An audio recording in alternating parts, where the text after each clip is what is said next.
అమరావతి తప్ప ఇక ఏ రాజధాని గురించి మాట్లాడినా రాయలసీమ ప్రజలే జగన్మోహన్ రెడ్డిని తరిమి కొడతారండి. రాయలసీమ ప్రజలే. రాయలసీమ ప్రజలకి ఏం చెప్పావు?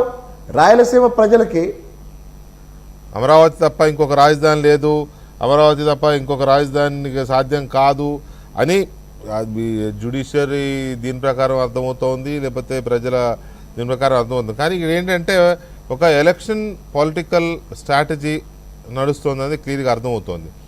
ఇప్పుడు ఎలక్షన్ దీనికి సంబంధించి ఏంటంటే ఇది ఒక సెంటిమెంట్.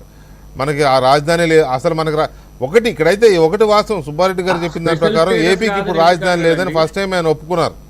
మనకు రాజధాని లేదు కాబట్టి హైదరాబాద్ ఇంకొన్నాళ్ళు అడుగుదామనేది. నా పాయింట్ ఏంటంటే బాలకోటయ్య గారు అండ్ భానుప్రకాష్ రెడ్డి గారు అండ్ గఫూర్ గారు అసలు ఇప్పటి వరకు హైదరాబాద్లో ఏమి పరిపాలన జరుగుతోంది, హైదరాబాద్ నుంచి ఆంధ్రప్రదేశ్కు సంబంధించి ఏమైనా జరుగుతోందా? ఇక్కడ ఏమీ లేదు కదా, ఎప్పుడో వెళ్ళిపోయినాయి కదా. సరే అక్కడ పెట్టుకుని ఇక్కడ పెట్టుకున్నా, చిన్న చిన్న ఆఫీసులు, ప్రైవేట్ బిల్డింగ్లు, వాటెవర్ ఏదైనా పెట్టుకొని వెళ్ళిపోయింది కదా. హైదరాబాద్ నుంచి ఆంధ్రప్రదేశ్ పాలన వీసమెత్తు కూడా జరగడం లేదే. హైదరాబాద్లో ఉన్న కోర్టులో వాయిదా కూడా జగన్మోహన్ రెడ్డి గారు రావట్లేదే.